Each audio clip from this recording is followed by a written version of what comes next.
Ngayon, alam niyo na.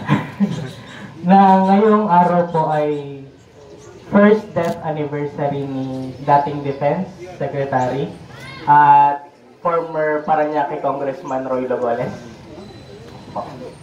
Another trivia. Si Roy Logoles po ay isa sa mga nakipaglaban para sa soberanya ng ating bansa.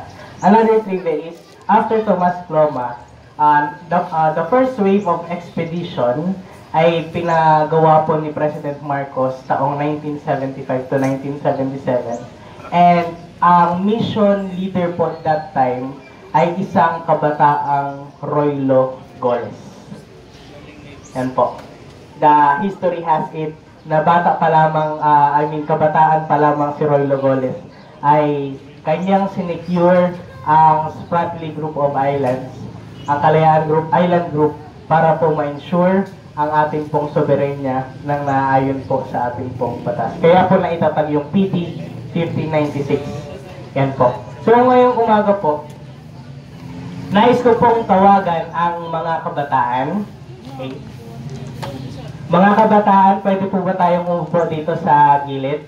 Lahat po ng kabataan, yung mga feeling na sila'y bata pa. Mga millennials. By heart, sige po, sama na natin. By heart, by blood, by age. Pwede po ba dito sa gilid? Sige na po. Yan po.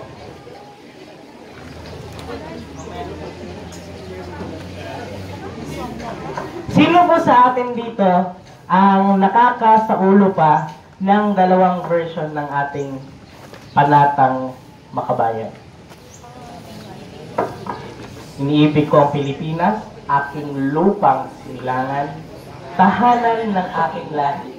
Kinukukup ako at tinutulungang maging malakas, masipag at marangal. Dahil mahal ko ang Pilipinas, diringgin ko ang payo ng aking mga magulang, susundin ko ang alituntunin ng aking paaralan. Ano susunod? Tutuparin ko ang tungkulin ng isang mamayang makabayan, naglilingkod, nag-aaral at nagdarasal ng buong katapatan. And the last part ay dun ko po gustong i-ignite yung puso ng bawat isa. Iaalay ko ang aking buhay, pangarap, pagsisikap sa bansang Pilipinas. Bansang Pilipinas, bayan ng kalayaan. Hindi po ba tayo napapaisip? Or hindi po ba natin natatanong ang ating sarili kung bakit tayo naandito sa bayan ng kalayaan? There are other greener pastures. Nung ako po ay tinawagan na maglingkod sa bayan ng kalayaan, ang dami pong pwedeng pagpilian na andyan pwedeng pumunta ako ng ibang bansa para i-pursue yung aking course. Nandiyan pwede pa akong mag-aral.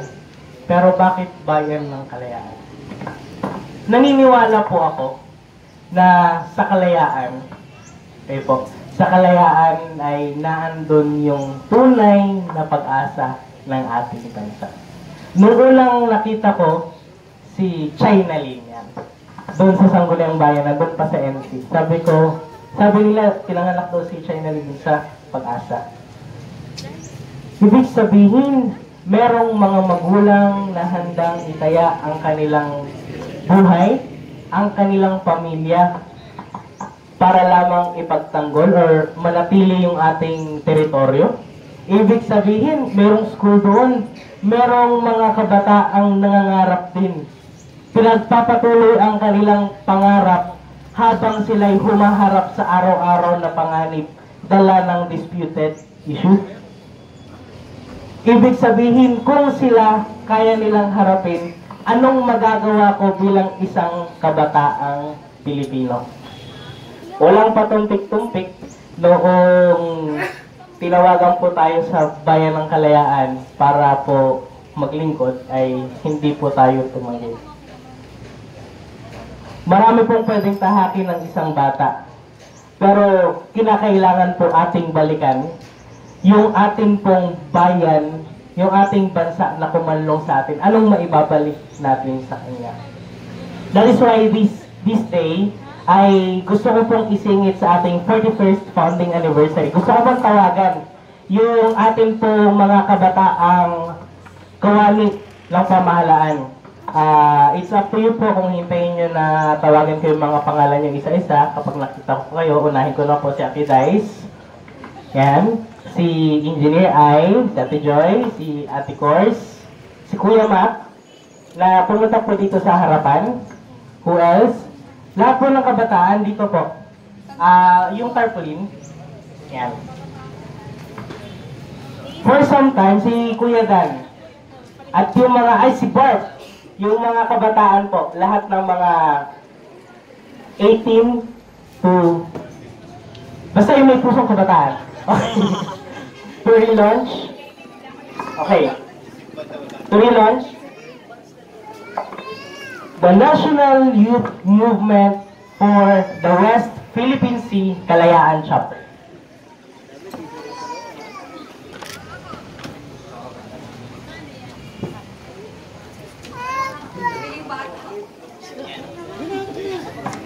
Yan po, pwede po, Kuya Dan, at yung iba pong mga kabataan, si Makmak, Kayaw, yung mga kabataan, si Kuya Jude, sila Kuya Ben, si Ate Michelle, si Ate Che, sila Eunice, yung ating mga OJT, pwede po dito po tayo sa harap si Kuya Chris para po sa ating launching ng National Youth Movement for the West Philippines. Of course, with lahat po ng OJT. Bakit ko po sila pinapunta dito? Sa ating pong mga honorable elected officials, our department heads and our fellow government employees. Bakit po? Mga kagalang-galang, mga ginagalang po namin, kayo po ang aming inspirasyon na kayo po ay nakapaglingkod na ng matagal, nakapaglilingkod na sa bayan ng Kalayaan. And for the record, we as well would like to implore our earnest hope na kahit saan man po pumunta ang mga kabataang ito, kami po, saan man kami pumunta, dumayo, gumala, baon po namin sa aming puso ang pagmamahal sa bayan ng Kalayaan.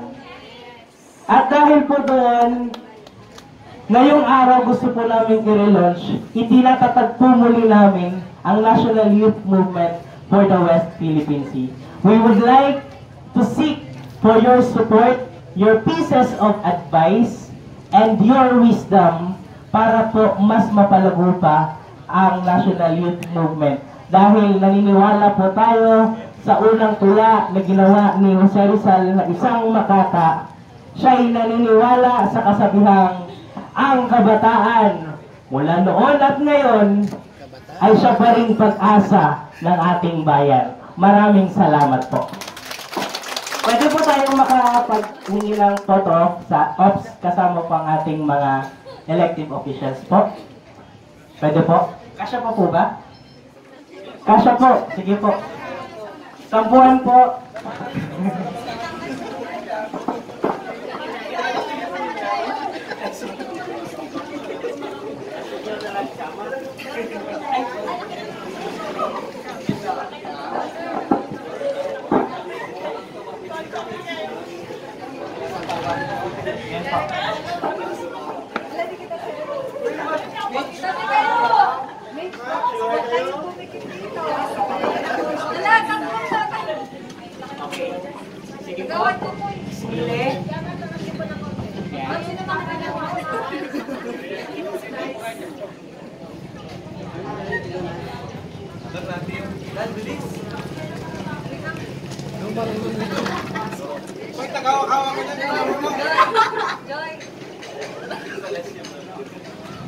Lakas mo ang presita, ha?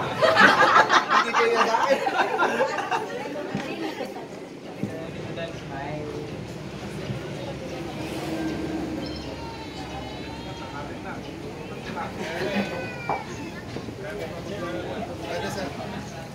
Last.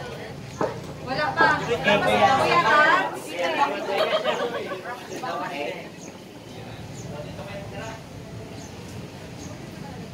Pag-asa. Nakakawatay. Joke lang. One more. Nasira ko.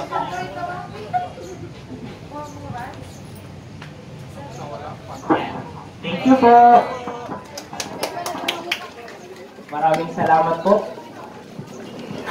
Dalaman na po tayo sa second part ng ating program.